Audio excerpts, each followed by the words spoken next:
Oi, pessoal, tudo bem com vocês? Sejam todos bem-vindos. Hoje, nossa quinta aula de psicultura. Preparei aqui para vocês um material onde a gente vai explicar, e aí vocês também vão anotando aí e vão tirando as dúvidas no chat, e também não esqueçam de fazer os exercícios, entrar lá no Saiba Mais, verificar como que está o fórum, participe que é muito importante, tá certo? Bom, deixa eu colocar aqui a minha apresentação, vamos lá. Hoje a aula vai ser um pouco mais extensa, vai ter mais detalhes. Bom, hoje vamos falar de anatomia, fisiologia de peixes, a morfologia e a anatomia, e a estrutura e a função dos sistemas corporais. Tá bom? Bom, vamos dar, assim, uma geral, uma noção. Claro que tem muita coisa para ser pesquisada, para ser comentada. Vocês aí vão também poder estender essa pesquisa, ir atrás, né, de informações para que vocês consigam o máximo, né, se for para essa área de piscicultura, possa atuar e ser especialista nessa área, tá certo? Bom, olha só essa figura, vamos lá. Vocês estão vendo aí os tubarões, aí vem aí as ramificações, né? O ponto da ramificação, e depois ele vai tendo aí as mudanças, né? Vocês estão reparando a trajetória aí de peixes pulmonados, tá? E aí vai separando, tem a separação aí de anfíbios, mamíferos, tá? Bom, ao longo, então, desse processo evolutivo, né, vamos focar nos peixes, né? Então, no processo evolutivo dos peixes, principalmente nos ambientes aquáticos, diversas formas de adaptação surgiram, né? Vocês estão vendo aí, né, a existência aí, né, das patas, né, das duas patinhas, né, e aí vai as quatro patinhas, né?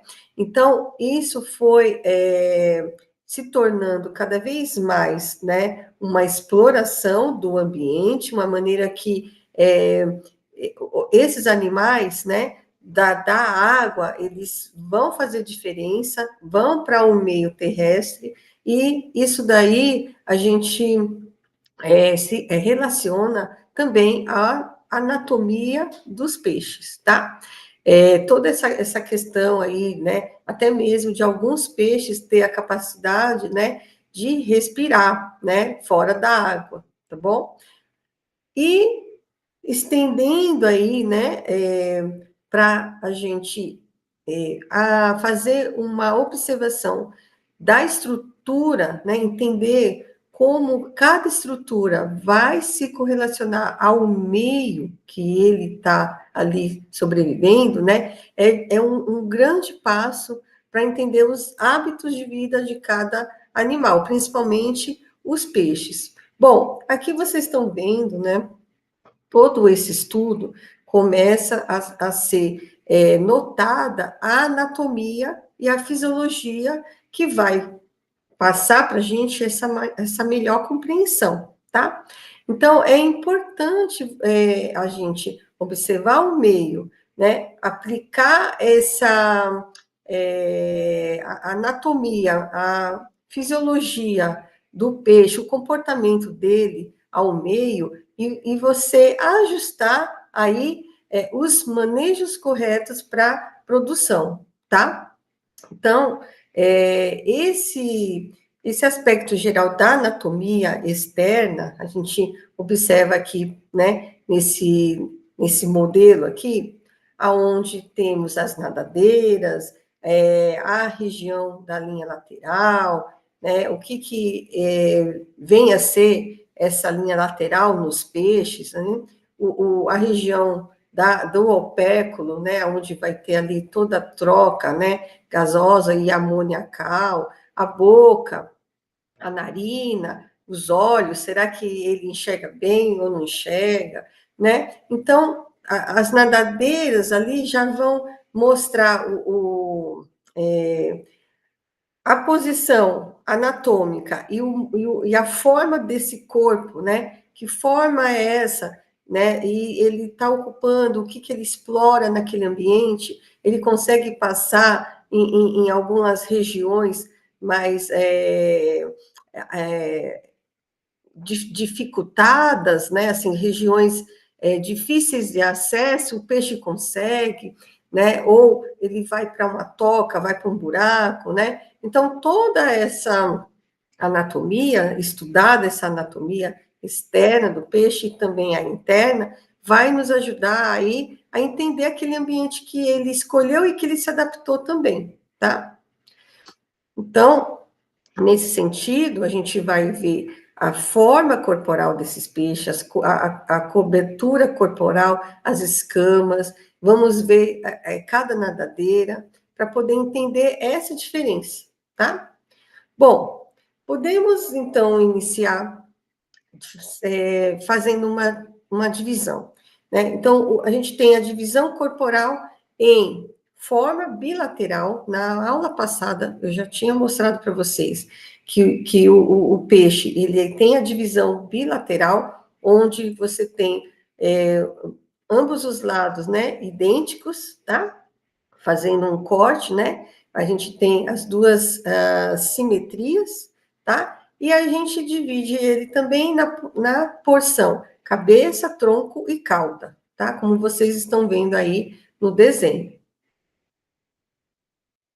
Bom, e a forma que esse peixe possui, né? Então, esse peixe aí, por exemplo, né, a gente observa aí, por exemplo, a extremidade dele, a parte do corpo alongada, né, e afilado, né, da cabeça, tá? E esse formato aerodinâmico, vocês estão percebendo? Que vai permitir que ele tenha uma maior natação, uma maior dinâmica dentro da água, é característico de peixes predadores, tá? Então, a gente vai chamar essa forma corporal de fusiforme. Deixa eu pegar minha caneta aqui.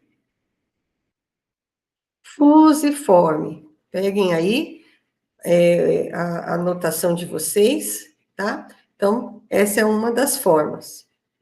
Uma outra forma corporal é de achatamento, né? Então, o corpo do peixe, ele tem o achatamento lateral, né? Ou lateralmente, permitindo que ele faça, por exemplo, a entrada de lugares, espaços pequenos, espaços mais apertados, e vai facilitar algumas manobras para ele fugir de alguns predadores, enfim, né? Então, esse é um exemplo aí, né, de peixe de corpo aí achatado de um lado e o de outro, tá?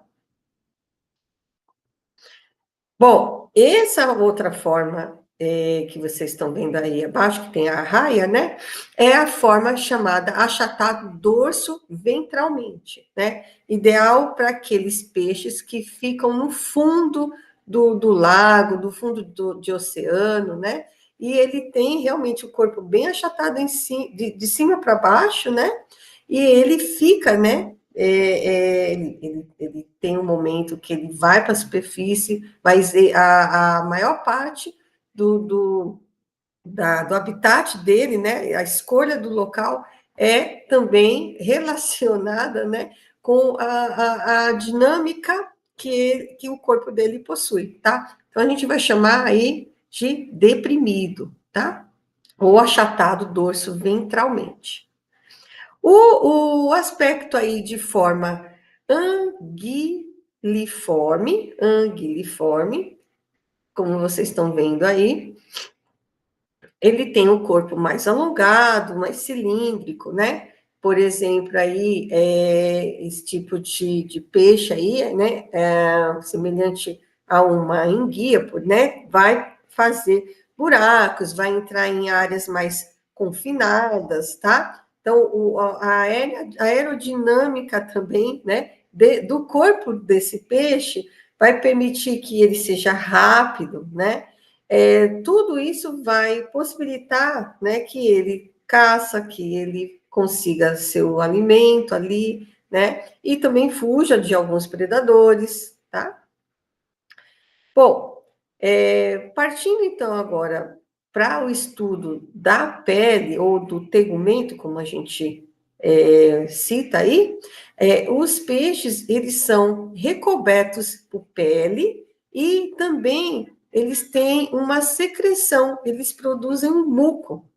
Eu acho que eu já comentei sobre esse muco, né? Então, você tem a camada, a pele vai ser dividida em duas camadas, tá? Então, a gente tem a camada da epiderme, tá? Que tem origem, né, embriologicamente pela ectodérmica, tá? E ela tem a função protetora. E a derme, que tem origem, né, embriologicamente falando, né, pela mesoderme. Bom, observando então essa derme, é onde a gente vai ter a formação de escamas, tá? E lá também, em alguns peixes, podemos encontrar glândulas de veneno, tá? Além das mucosas e órgãos elétricos, por exemplo. Alguns peixes vão ter os fotoforos, né, que é a bioluminescência, vai também ter todos os fatores sensoriais e receptores de som e alguns pigmentos, tá? Peixes aí, onde vai encontrar células cromáticas que vão evidenciar aí na derme, tá? Já as glândulas mucosas, elas vão produzir a secreção do muco, que é aquela substância que vai proteger, vai fazer uma camada protetora, impedindo aí agentes infecciosos, impedindo parasitas de se fixar, né?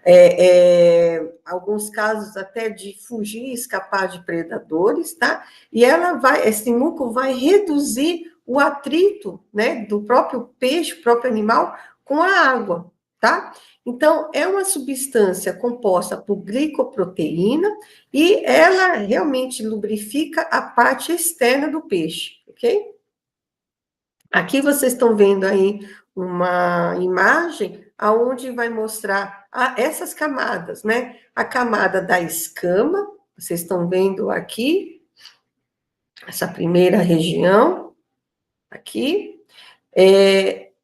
Podemos notar um pouco abaixo aí as células como os cromatóforos, né, que vai aí ter a relação com o ambiente, a cor do peixe também muitas vezes é camuflada de acordo com a cor da água, né, onde ele está, o habitat dele, ou até mesmo para chamar a atenção de uma fêmea, tá? Os neuromastos, deixa eu encontrar aqui embaixo, aqui, que já tem relação aí com a parte de neurônios, ligada à sensibilidade do animal, tá? Então, esses neuromastos também estão ligados a nervos longitudinal, todo o corpo ligando aqui. A gente tem a região, né, chamada de derme, logo aqui abaixo, e aqui os poros, onde a gente vai encontrar aí lugares estratégicos aí também para ter contato com a linha lateral, a gente vai falar mais adiante. E temos aí a epiderme, então a derme, aqui abaixo, e a epiderme. E as escamas que estão bem acima, tá? A liberação aqui também do muco pode acontecer por esses poros aqui também, tá? Essa é uma vista, né, lateral, tá? Da linha lateral, a gente consegue ver toda essa camada aqui, principalmente porque essa linha, quando a gente vai olhar mais detalhadamente, fazer microscopia eletrônica de varredura, a gente consegue identificar exatamente essa porção da linha lateral e tantas funções inclusas, né, dentro dessa proporção, dessa linha no animal. A cobertura, então, a gente vai agora classificar as escamas. Então, eu tenho as chamadas escamas cicloide, anotem isso aqui. Elas são as escamas mais lisinhas, mais arredondadas, tá? Elas vão ter um crescimento aí homogêneo, uma camada, né, espessa aí, ao longo da vida do animal, ela vai crescendo junto com o animal. Por exemplo, no pacu, no tambaqui, a gente vai encontrar essa forma cicloide. A outra forma de escama é a quitenoides, ou senoides, né? Tem esse T aí, senoides, né? Quitenoides. Então, são escamas aqui mais serrilhadas, você repara que as bordas, né, tem que tomar bastante cuidado aí, elas podem aí machucar, cortar aí, tá?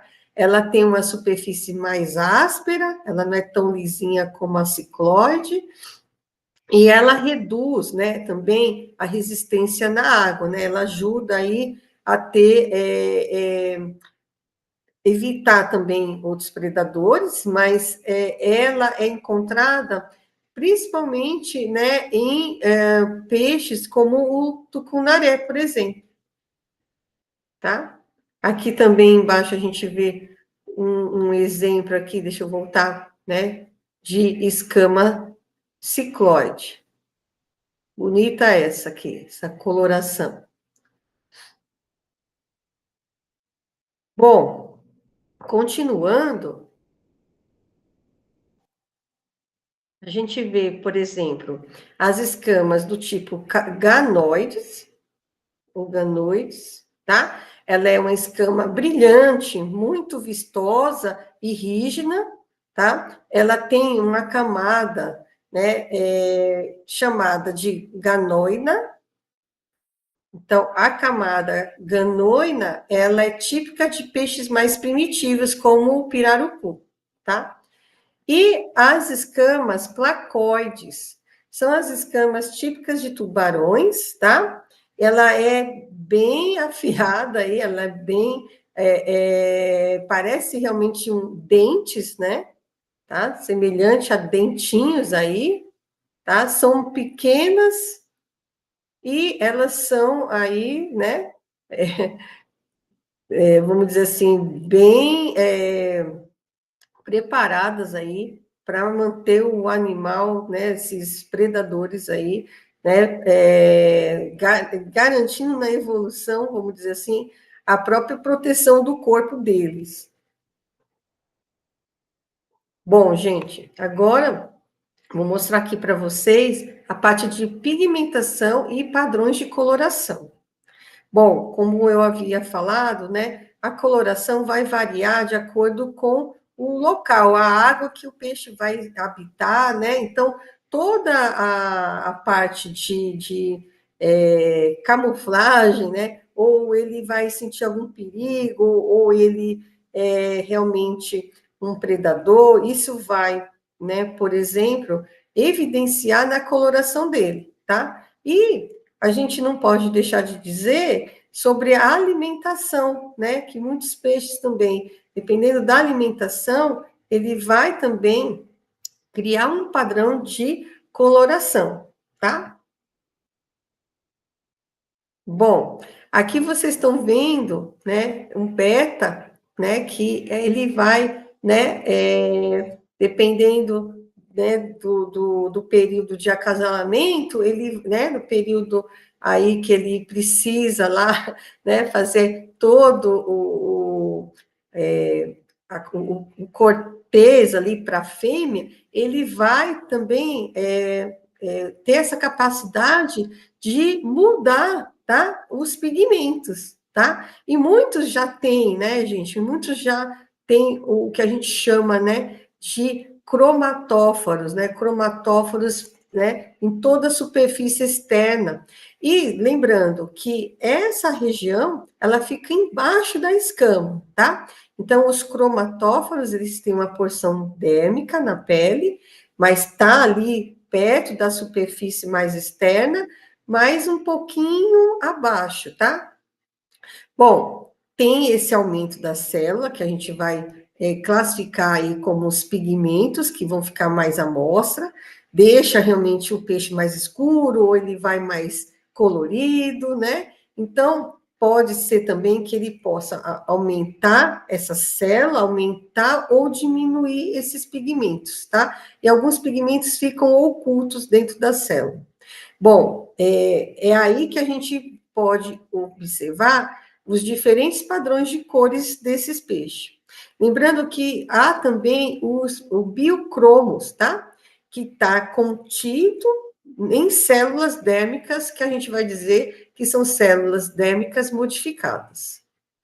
Então, temos aí o biocromo e os cromatóforos, que são específicas, né, células dérmicas, tá bom? E que vai ter aí a função da coloração, da pigmentação. Alguns peixes, né, lembrando aí, que temos essa coloração para também proteger contra os raios solares ultravioleta. É o que acontece com o tambaqui, por exemplo, tá? Quando você tem que mantém água muito transparente ou com um fundo muito claro, ele vai se camuflar, ele vai se proteger contra os raios ultravioleta, tá? Então, observem aí que ele vai ficar mais clarinho, por exemplo, tá? Bom, um outro exemplo, então, associado ao momento de período reprodutivo, é o pirarucu, tá?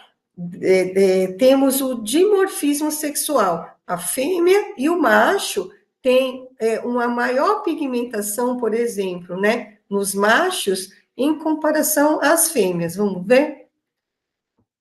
Então, você vê que a coloração mais, né, das escamas avermelhadas, ela está associada à sexagem do animal. Então, aí a gente tem um macho e a fêmea com essa pigmentação mais apagada, menor, né?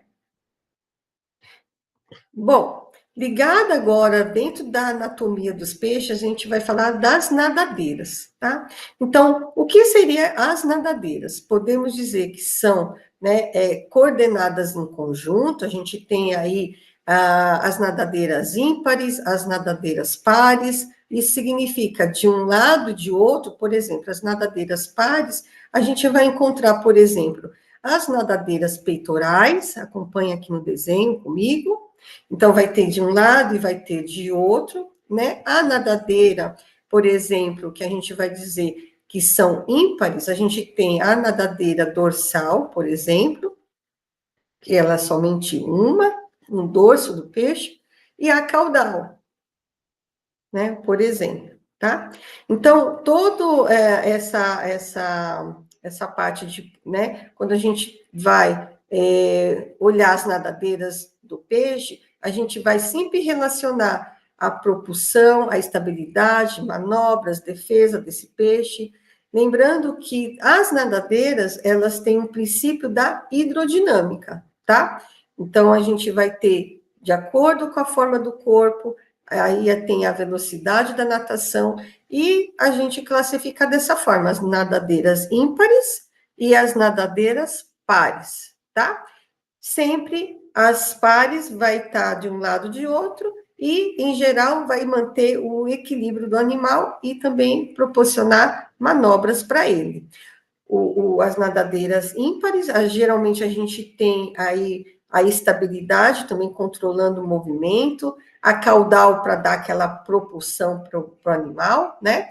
E a gente tem aí a forma da nadadeira, tá? Lembrando aí, vou passar mais aqui. Esse outro peixinho aí, né? De fundo, né?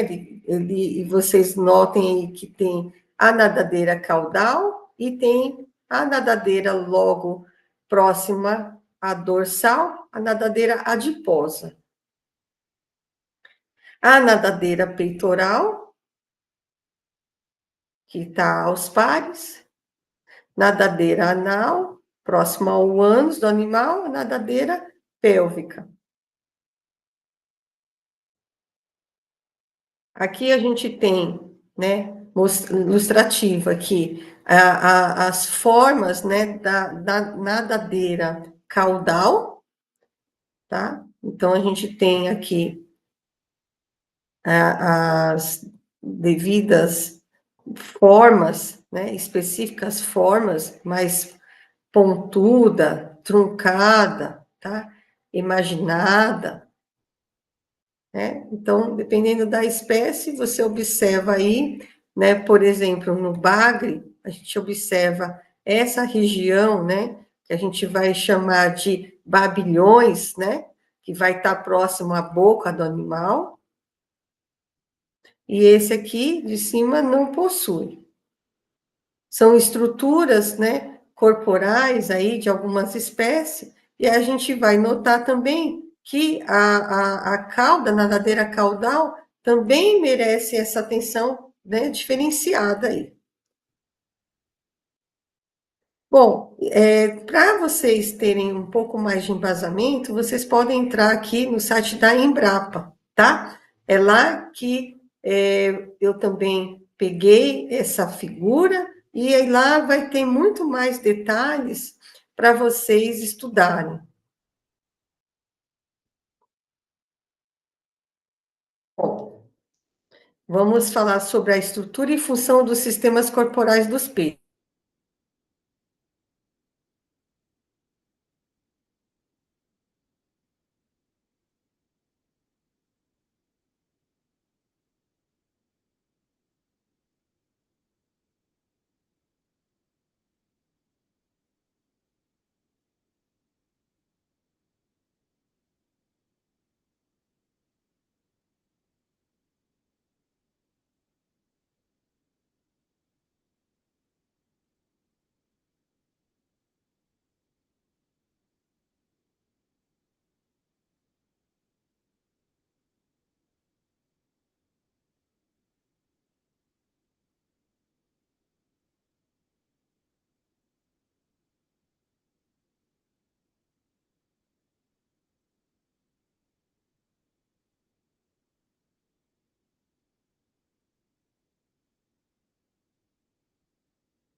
Bom, gente, problemas técnicos aqui. Voltando aqui. Bom, vamos agora para o sistema circulatório. Agora a gente vai estudar um pouquinho a fisiologia do peixe. Bom, vamos lá. O sistema circulatório, como vocês estão vendo, é composto aí, né, pelos vários caminhos aí que o sangue vai percorrer no organismo dele. E é um sistema fechado, né? Observem aí toda a região do coração do peixe. A gente tem aqui bem na central, aqui bem central, a região do coração, né? Reparem aí toda a região aí das veias, né? Temos aí toda a parte aí também da aorta dorsal, os capilares que vão passar aí, né, no rim do animal, os capilares que vão passar no intestino, capilares no fígado, né? A gente tem aqui a aorta ventral, os capilares também das brânquias, né? Cada região proporcionando aí que o sangue circule e leve os nutrientes, leve aí também o oxigênio. Mas somente o sangue não oxigenado passa pelo coração, tá? Então a gente tem aí uma observação a ser dada. Então, na região do coração, né, que é um fluxo único, que a gente vai chamar aí, né, de regiões, né, onde vamos ter a circulação fechada. Deixa eu só me pontuar aqui para vocês também anotarem aí. Então, é um sistema fechado, vocês estão vendo, as células do sangue estão sempre dentro de um vaso, né? E elas vão chegar, então, em todo o corpo do animal.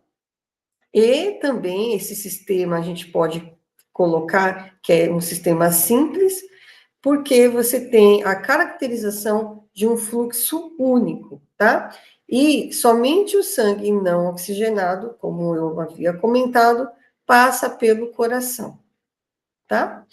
E aí você tem aqui, logo aqui em cima, as brânquias, onde vai fazer essa troca gasosa, onde vai percorrer, então, o oxigênio passando por toda os vasos que continuam fechados aqui. Vocês reparem aqui que a gente tem, né, não passa aqui o sangue arterial, vamos dizer assim, né, o sangue rico em oxigênio, tá? Tá até evidenciada a coloração aqui, tá?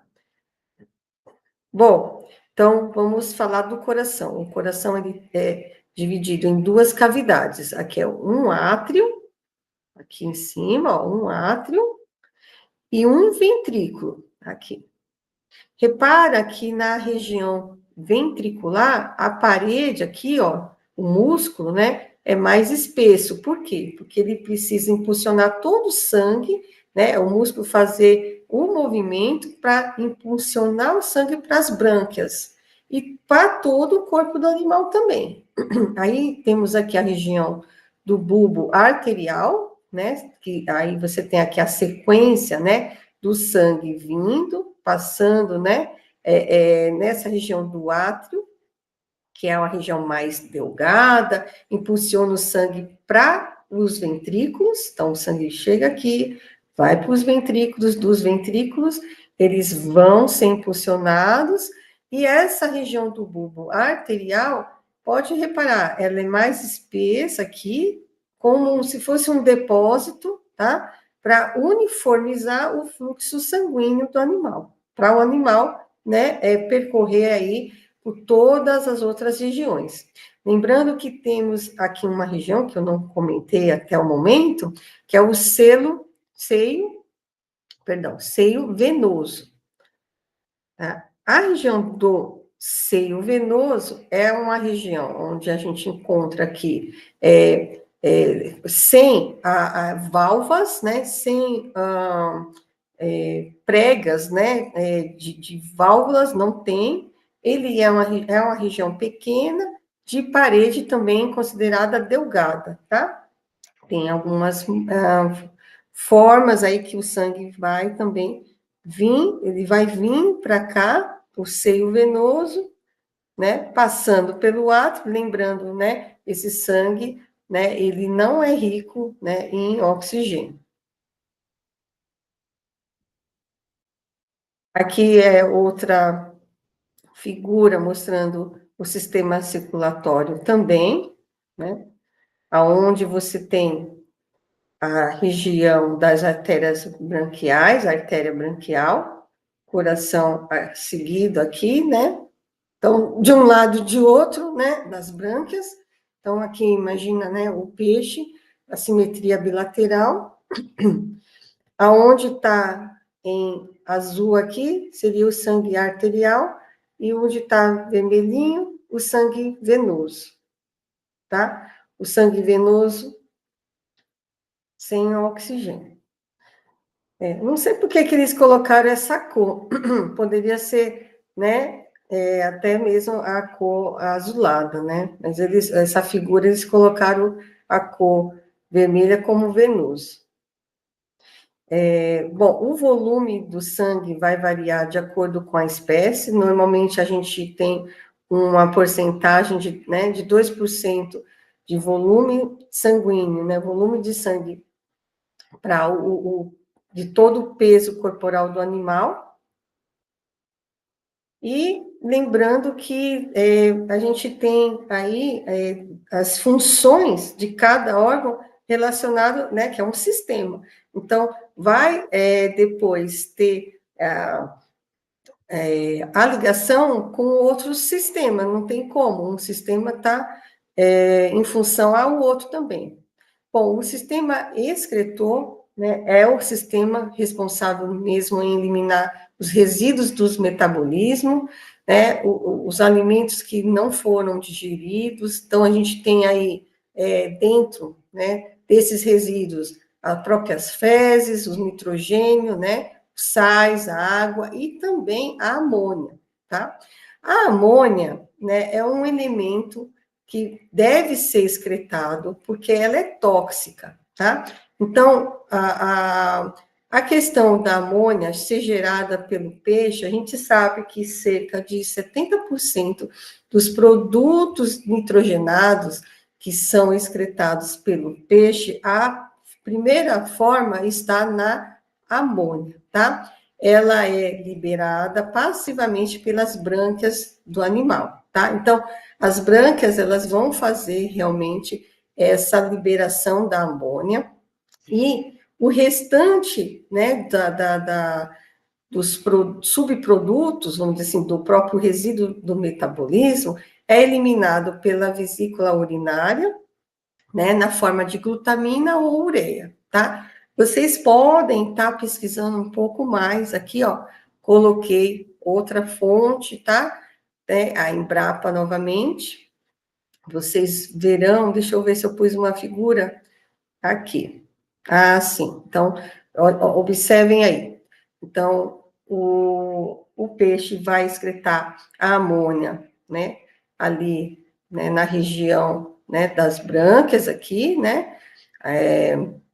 Aí as fezes no orifício, né? Anal. E aqui também a gente tem a eliminação de água e sais também, tá? Esse é o esquema simplificado da excreção em peixes. Bom, lembrando que a amônia é tóxica, ela está diretamente também relacionada com a alimentação do animal. Então, aquele teor proteico, né, que está lá na ração, que é dada para o peixe, para ele desenvolver, para ele crescer, e tem relação também com a excreção que ele vai gerar. Então, o teor proteico e também a temperatura que ele vai estar sendo, né, cultivado, vai ter ali a degradação mais rápida ou não de aminoácidos, tá? Vai também dar para ele, quanto mais adequado for a temperatura da água para ele crescer e sobreviver, ele vai ter mais apetite ou não, se não tiver, né, naquela margem de temperatura, ele pode simplesmente parar de se alimentar, e o pH do ambiente também vai interferir. Por quê? Porque quando o pH citoplasmático, né, dentro da célula dele, estiver menor que o meio, ele vai ter uma retenção de amônia no corpo dele, e vai refletir na circulação, né, de todos os órgãos, né, vai refletir na circulação sanguínea, e isso é ruim, porque a amônia é tóxica, ele precisa eliminar essa amônia para o ambiente, para a água, tá? Então, a gente tem aí os níveis letais de amônia, que pode causar aí um aumento do fluxo de água pelas brânquias, eles vão ficar agitados, eles vão ter uma maior movimentação desse opéculo, né, para abrir, fechar e fazer a troca, né, liberando, mas isso vai ser relacionado com esse pH da água também, por isso que é muito importante checar qual é o pH da água que o peixe está, né? E se a gente não fizer nada, pode ter várias consequências. Então, a primeira consequência, convulsão, né? Pode entrar em coma e a gente vê a morte de peixes por não conseguir, né, manter esse equilíbrio amoniacal, tá? Então, animais que estão vivendo em ambientes de alta concentração de amônia por um longo período, ele vai também refletir no crescimento. Então, ele acaba não crescendo, ele acaba muitas vezes aumentando o nível de cortisol no sangue, ele vai reduzir o apetite, vai trazer, né, a imunossupressão, tá? Outros parasitas acabam vindo mesmo, e ele fica ali, né, rendido, tá? Então, todo o comportamento do peixe, principalmente a parte respiratória, a parte branquial, né, dele, que vai ter esse movimento, e ele vai ficar muitas vezes mais parado, você vai observar, ou no começo muito agitado, né, ou ele vai perdendo essa vontade, né, perde o apetite, então, tudo isso vai estar comprometendo a vida, a saúde do animal, tá? E a locomoção a gente observa irregular, então, tudo isso está relacionado com o sistema excretor, e principalmente a excreção da amônia dele, né, a amônia que ele gera. Já o sistema respiratório dele, né, como eu falei para vocês, tem relação com o sistema excretor, tem relação com a troca gasosa, oxigênio e gás carbônico, tá? E tudo isso vai acontecer por meio das brânquias, tá? Anote isso daí. Então, o sistema respiratório tem relação com o sistema excretor, eliminação da amônia e as trocas gasosas, tá? Elas são compostas por 4 arcos branquiais. E os arcos branquiais possuem 2 fileiras de filamentos branquiais. Então, vocês estão vendo aí, né, cada um desses filamentos, tá? Aqui, a gente tem os filamentos branquiais, tá? E dentro deles ali vai ter inúmeras, que a gente vai chamar de lamelas branquiais. Aqui a gente consegue ver melhor, tá? Então, a gente tem aqui os filamentos e as lamelas, tá? E são nessas lamelas que vai acontecer as trocas gasosas. Aqui, a gente já vai ter, observando, né, mais detalhadamente, essas lamelas, a gente vai ver que elas estão assim, tá? Então, a gente tem lá os capilares pulmonares, que estão relacionados aí a cada filamento, cada lamela, né? A gente vai ter essa troca. Bom, a gente observa, então, por exemplo, que diversos fatores vão afetar a taxa respiratória do peixe, tá? Podemos, por exemplo, observar a diminuição de oxigênio no próprio meio, tá? Como o movimento respiratório do animal. Então, a gente vê que ele vai para a superfície procurar oxigênio, pode acontecer, né, dele ter esse movimento natatório rápido, ou a ingestão de alimentos que ele está em busca, né, ele pode ser um dos fatores que vai afetar essa taxa respiratória, tá? E o estresse e a própria poluição, né? A gente observa aí, por exemplo, né? 20% ali, né?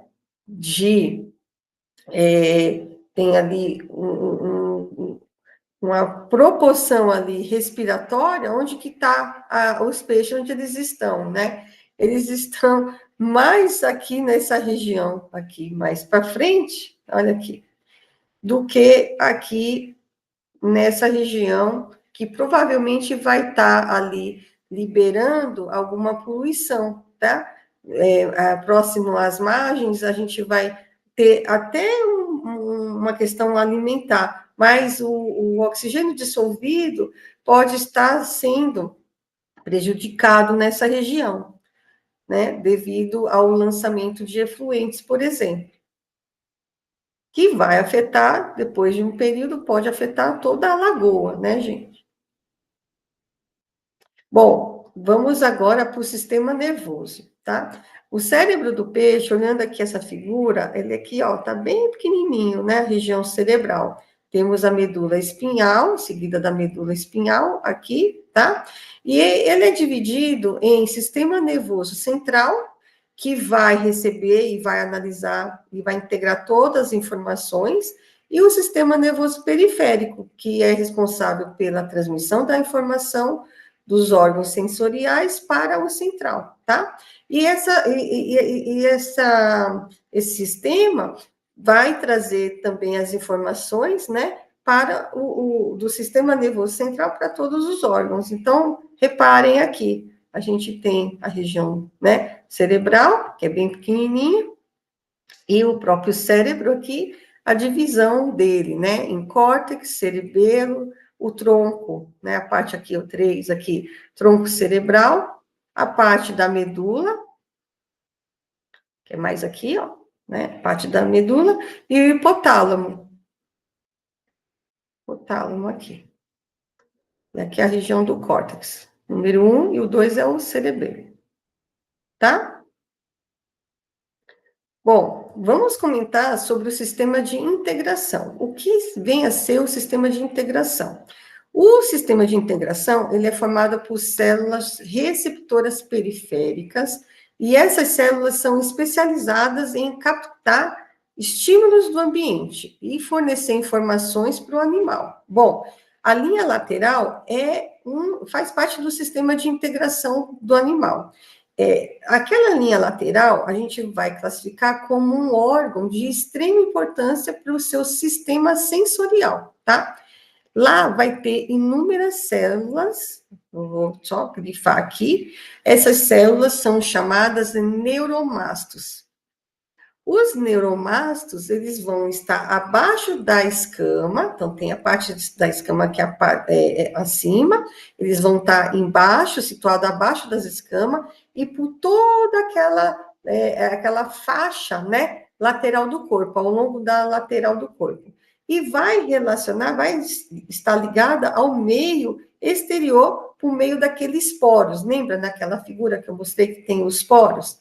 Então, essa é o sistema de integração. Então, esses neuromastos, eles são células sensíveis à alteração de pressão, variação do pH da água, tá? Então, vai fornecer toda a informação para o sistema nervoso central do animal, tá? Então, ele está relacionado, né, com a sensibilidade, né? Alguma mudança, né, temperatura, de pH. Então, o peixe, ele vai, né, fazer